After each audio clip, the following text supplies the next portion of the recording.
شروع اللہ کا نام لے کر جو بڑا مہربان نہایت رحم والا ہے۔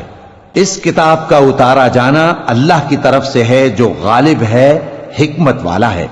اے پیغمبر، ہم نے یہ کتاب تمہاری طرف سچائی کے ساتھ نازل کی ہے، تو اللہ کی عبادت کرو، یعنی اس کی عبادت کو شرک سے خالص کر کے۔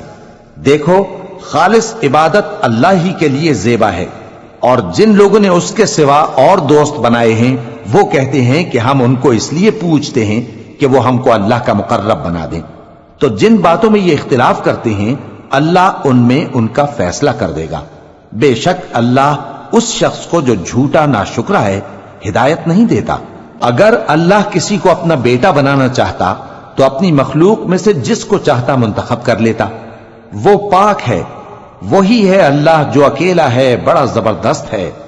اسی نے آسمانوں اور زمین کو تدبیر کے ساتھ پیدا کیا ہے، اور وہی رات کو دن پر لپیٹتا اور دن کو رات پر لپیٹتا ہے، اور اسی نے سورج اور چاند کو کام میں لگا رکھا ہے، سب ایک وقت مقرر تک چلتے رہیں گے۔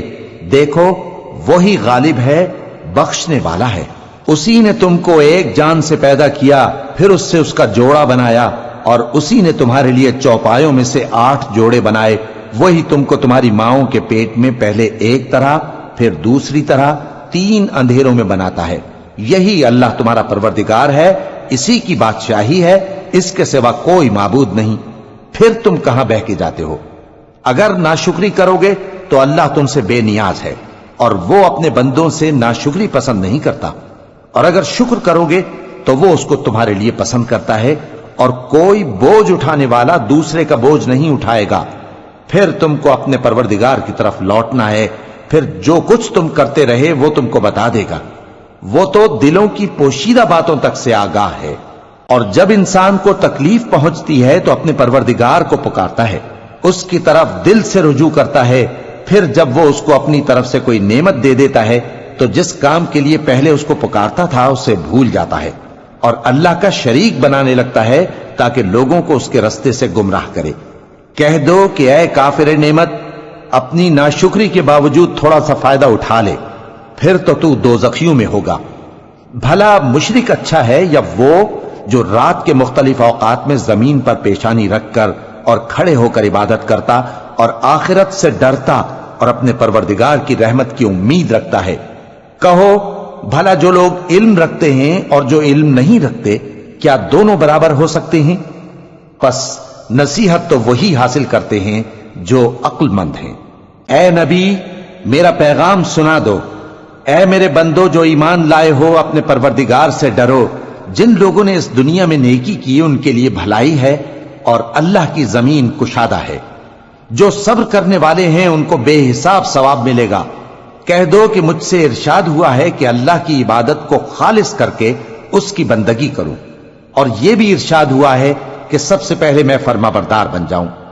کہہ دو کہ اگر میں اپنے پروردگار کا حکم نہ مانوں تو مجھے بڑے دن کے عذاب سے ڈر لگتا ہے۔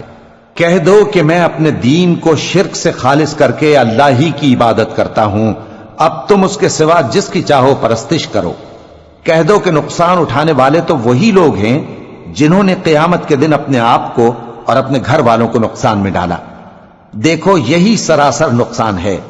ان کے اوپر آگ کے سائبان ہوں گے اور نیچے اسی کے فرش ہوں گے۔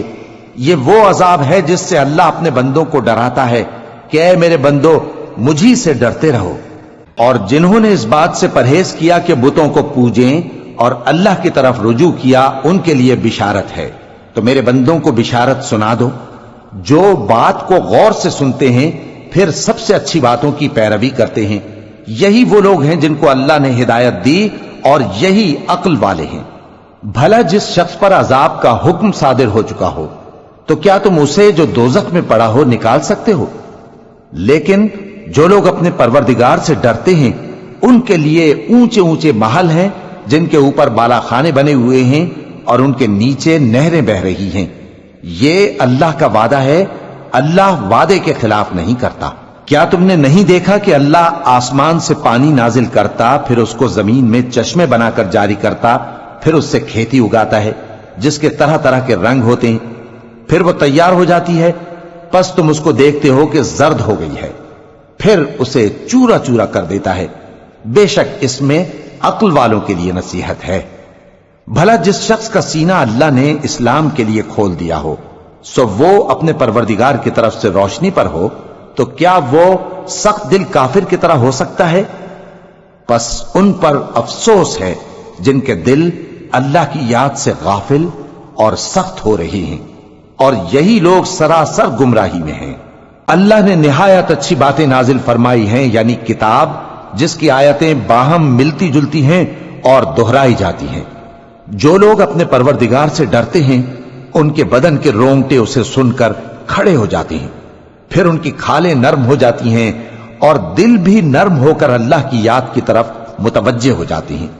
یہی اللہ کی ہدایت ہے، وہ اس سے جس کو چاہتا ہے ہدایت دیتا ہے، اور جس کو اللہ گمراہ رہنے دے اس کو کوئی ہدایت دینے والا نہیں۔ بھلا جو شخص قیامت کے دن اپنے چہرے پر برے عذاب کو روکتا ہو، کیا وہ ویسا ہو سکتا ہے جو چین میں ہو؟ اور ظالموں سے کہا جائے گا کہ جو کچھ تم کرتے رہے تھے اب اس کے مزے چکھو۔ جو لوگ ان سے پہلے تھے انہوں نے بھی تکذیب کی تھی، تو ان پر عذاب ایسی جگہ سے آ گیا کہ ان کو خبر ہی نہ تھی۔ پھر ان کو اللہ نے دنیا کی زندگی میں رسوائی کا مزہ چکھا دیا، اور آخرت کا عذاب تو بہت ہی بڑا ہے۔ کاش یہ سمجھ رکھتے۔ اور ہم نے لوگوں کے سمجھانے کے لیے اس قرآن میں ہر طرح کی مثالیں بیان کی ہیں تاکہ وہ نصیحت حاصل کریں۔ یہ قرآن عربی ہے جس میں کوئی عیب اور اختلاف نہیں تاکہ وہ ڈر مانے۔ اللہ ایک مثال بیان کرتا ہے کہ ایک شخص ہے جس میں کئی آدمی شریک ہیں مختلف مزاج کے، اور ایک آدمی پورے کا پورا ایک شخص کا غلام ہے۔ بھلا دونوں کی حالت برابر ہے؟ نہیں، الحمدللہ، مگر یہ اکثر لوگ نہیں جانتے۔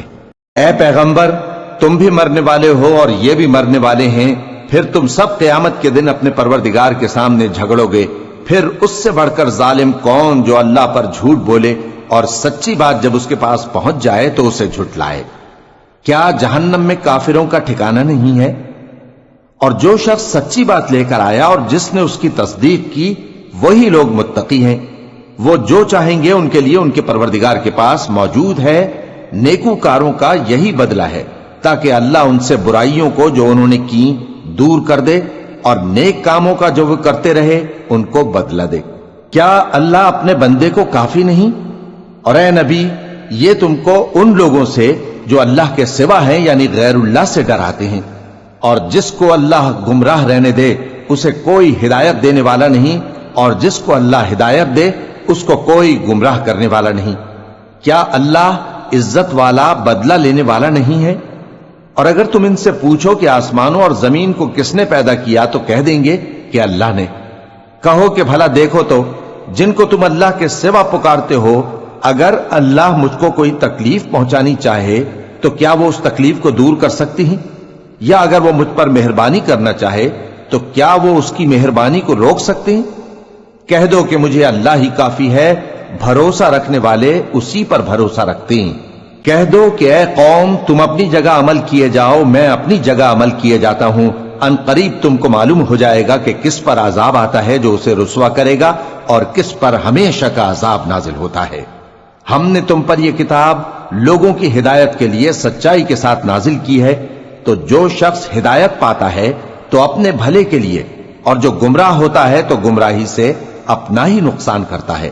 اور اے پیغمبر، تم ان کے ذمہ دار نہیں ہو۔ اللہ لوگوں کے مرنے کے وقت ان کی روحیں قبض کر لیتا ہے، اور جو مرے نہیں ان کی روحیں سوتے میں قبض کر لیتا ہے۔ پھر جن پر موت کا حکم کر چکتا ہے ان کو روک رکھتا ہے، اور باقی روحوں کو ایک وقت مقرر تک کے لیے چھوڑ دیتا ہے۔ جو لوگ غور و فکر کرتے ہیں ان کے لیے اس میں نشانیاں ہیں۔ کیا انہوں نے اللہ کے سوا اور سفارشی بنا لیے ہیں؟ کہو کہ خواہ وہ کسی چیز کا بھی اختیار نہ رکھتے ہوں اور نہ کچھ سمجھتے ہی ہوں تب بھی کہہ دو کہ سفارش تو سب اللہ ہی کے اختیار میں ہے، اسی کے لیے آسمانوں اور زمین کی بادشاہت ہے، پھر تم اسی کی طرف لوٹ کر جاؤ گے۔ اور جب ایک اکیلے اللہ کا ذکر کیا جاتا ہے تو جو لوگ آخرت پر ایمان نہیں رکھتے ان کے دل گھٹ جاتے ہیں، اور جب اللہ کے سوا اوروں کا ذکر کیا جاتا ہے تو فوراً خوش ہو جاتے ہیں۔ کہو کہ اے اللہ، اے آسمانوں اور زمین کے پیدا کرنے والے، پوشیدہ اور ظاہر کے جاننے والے، تو ہی اپنے بندوں میں ان باتوں کا جن میں وہ اختلاف کرتے رہے ہیں فیصلہ کرے گا۔ اور اگر ظالموں کے پاس وہ سب مال و متاع ہو جو زمین میں ہے اور اس کے ساتھ اسی قدر اور ہو تو قیامت کے روز برے عذاب سے رہائی پانے کے بدلے میں دے ڈالیں، اور ان پر اللہ کی طرف سے وہ امر ظاہر ہو جائے گا جس کا ان کو خیال بھی نہ تھا، اور ان کے اعمال کی برائیاں ان پر ظاہر ہو جائیں گی، اور جس عذاب کی وہ ہنسی اڑاتے تھے وہ ان کو آ گھیرے گا۔ سو جب انسان کو تکلیف پہنچتی ہے تو ہمیں پکارنے لگتا ہے، پھر جب ہم اس کو اپنی طرف سے نعمت بخشتے ہیں تو کہتا ہے کہ یہ تو مجھے میرے علم و دانش کے سبب ملی ہے۔ نہیں، بلکہ وہ آزمائش ہے، مگر ان میں سے اکثر نہیں جانتے۔ جو لوگ ان سے پہلے تھے وہ بھی یہی کہا کرتے تھے، تو جو کچھ وہ کیا کرتے تھے ان کے کچھ کام نہ آیا، آخر ان پر ان کی برائیوں کا وبال پڑ گیا۔ اور جو لوگ ان میں سے ظلم کرتے رہے ہیں ان پر بھی ان کے برے اعمال کا وبال عنقریب پڑے گا، اور وہ اللہ کو عاجز نہیں کر سکتے۔ کیا ان کو معلوم نہیں کہ اللہ ہی جس کے لیے چاہتا ہے رزق کو فراخ کر دیتا ہے اور جس کے لیے چاہتا ہے تنگ کر دیتا ہے؟ جو لوگ ایمان لاتے ہیں ان کے لیے اس میں بہت سی نشانیاں ہیں۔ اے پیغمبر، میری طرف سے لوگوں کو کہہ دو کہ اے میرے بندو، جنہوں نے اپنی جانوں پر زیادتی کی ہے، اللہ کی رحمت سے نا امید نہ ہونا۔ اللہ تو سب گناہوں کو بخش دیتا ہے، بے شک وہی تو ہے بڑا بخشنے والا، بڑا مہربان۔ اور اس سے پہلے کہ تم پر عذاب آ واقع ہو، اپنے پروردگار کی طرف رجوع کرو اور اس کے فرما بردار ہو جاؤ، ورنہ بعد میں تم کو مدد نہیں ملے گی۔ اور اس سے پہلے کہ تم پر ناگہاں عذاب آ جائے اور تم کو خبر بھی نہ ہو، اس نہایت اچھی کتاب کی جو تمہارے پروردگار کی طرف سے تمہاری جانب نازل ہوئی ہے پیروی کرو۔ ایسا نہ ہو کہ اس وقت کوئی شخص کہنے لگے کہ ہائے اس کوتاہی پر افسوس ہے جو میں نے اللہ کا حق ماننے میں کی، اور میں تو ہنسی ہی کرتا رہا، یا یہ کہنے لگے کہ اگر اللہ مجھ کو ہدایت دیتا تو میں بھی پرہیزگاروں میں ہوتا، یا جب عذاب دیکھ لے تو کہنے لگے کہ اگر مجھے پھر ایک دفعہ دنیا میں جانا ہو تو میں نیکوکاروں میں ہو جاؤں۔ ارشاد ہوگا کیوں نہیں، میری آیتیں تیرے پاس پہنچ گئی تھی مگر تو نے ان کو جھٹلایا اور شیخی میں آ گیا اور تو کافر بن گیا۔ اور اے مخاطب، جن لوگوں نے اللہ پر جھوٹ بولا تم قیامت کے دن دیکھو گے کہ ان کے چہرے سیاہ ہو رہے ہوں گے۔ کیا تکبر کرنے والوں کا ٹھکانہ دوزخ میں نہیں ہے؟ اور جو پرہیزگار ہیں ان کی کامیابی کے سبب اللہ ان کو نجات دے گا، نہ تو ان کو کوئی تکلیف پہنچے گی اور نہ وہ غمناک ہوں گے۔ اللہ ہی ہر چیز کا پیدا کرنے والا ہے اور وہی ہر چیز کا نگراں ہے۔ اسی کے پاس آسمانوں اور زمین کی کنجیاں ہیں، اور جنہوں نے اللہ کی آیتوں سے کفر کیا وہی نقصان اٹھانے والے ہیں۔ کہہ دو کہ اے نادانو، تو کیا تم مجھ سے یہ کہتے ہو کہ میں غیر اللہ کی پرستش کرنے لگوں؟ اور اے پیغمبر، تمہاری طرف اور ان پیغمبروں کی طرف جو تم سے پہلے ہو چکے ہیں یہی وہی بھیجی گئی ہے کہ اگر تم نے شرک کیا تو تمہارے اعمال برباد ہو جائیں گے اور تم نقصان اٹھانے والوں میں ہو جاؤ گے، بلکہ اللہ ہی کی عبادت کرو اور شکر گزاروں میں رہو۔ اور انہوں نے اللہ کی قدر شناسی جیسی کرنی چاہیے تھی نہیں کی۔ اور قیامت کے دن تمام زمین اس کی مٹھی میں ہوگی اور آسمان اس کے داہنے ہاتھ میں لپٹے ہوئے ہوں گے، اور وہ ان لوگوں کے شرک سے پاک ہے، بلند و برتر ہے۔ اور جب سور پھونکا جائے گا تو جو لوگ آسمانوں میں ہیں اور جو زمین میں ہیں سب بے ہوش ہو کر گر پڑیں گے مگر وہ جس کو اللہ چاہے۔ پھر دوسری دفعہ سور پھونکا جائے گا تو فوراً سب کھڑے ہو کر دیکھنے لگیں گے، اور زمین اپنے پروردگار کے نور سے چمک اٹھے گی اور اعمال کی کتاب کھول کر رکھ دی جائے گی، اور پیغمبر اور دوسرے گواہ حاضر کیے جائیں گے، اور ان میں انصاف سے فیصلہ کیا جائے گا اور ان کے ساتھ بے انصافی نہیں کی جائے گی۔ اور جس شخص نے جو عمل کیا ہوگا اس کو اس کا پورا پورا بدلہ مل جائے گا، اور جو کچھ یہ کرتے ہیں اس کو سب کی خبر ہے۔ اور کافر گروہ گروہ کر کے جہنم کی طرف ہانکے جائیں گے، یہاں تک کہ جب وہ اس کے پاس پہنچ جائیں گے تو اس کے دروازے کھول دیے جائیں گے، اور اس کے داروغہ ان سے کہیں گے کہ کیا تمہارے پاس تمہیں میں سے پیغمبر نہیں آئے تھے جو تم کو تمہارے پروردگار کی آیتیں پڑھ پڑھ کر سناتے اور تمہارے اس دن کے پیش آنے سے تمہیں ڈراتے تھے؟ وہ کہیں گے کیوں نہیں، لیکن کافروں کے حق میں عذاب کا حکم ثابت ہو چکا تھا۔ کہا جائے گا کہ دوزخ کے دروازوں میں داخل ہو جاؤ، ہمیشہ اس میں رہو گے، سو تکبر کرنے والوں کا برا ٹھکانہ ہے۔ اور جو لوگ اپنے پروردگار سے ڈرتے ہیں ان کو گروہ گروہ کر کے بہشت کی طرف لے جایا جائے گا، یہاں تک کہ جب وہ اس کے پاس پہنچ جائیں گے اس حال میں کہ اس کے دروازے کھولے جا چکے ہوں گے، اور اس کے داروغہ ان سے کہیں گے کہ تم پر سلام ہو، تم بہت اچھے رہے، اب اس میں ہمیشہ کے لیے داخل ہو جاؤ۔ اور وہ کہیں گے کہ اللہ کا شکر ہے جس نے اپنے وعدے کو ہم سے سچا کر دیا اور ہم کو اس زمین کا وارث بنا دیا، ہم بہشت میں جہاں چاہیں رہیں، تو اچھے عمل کرنے والوں کا بدلہ بھی کیسا خوب ہے۔ اور تم فرشتوں کو دیکھو گے کہ عرش کے گرد گھیرا باندھے ہوئے ہیں اور اپنے پروردگار کی تعریف و تسبیح کر رہے ہیں، اور ان میں انصاف کے ساتھ فیصلہ کر دیا جائے گا اور کہا جائے گا کہ ہر طرح کی تعریف اللہ ہی کے لیے ہے جو تمام جہانوں کا مالک ہے۔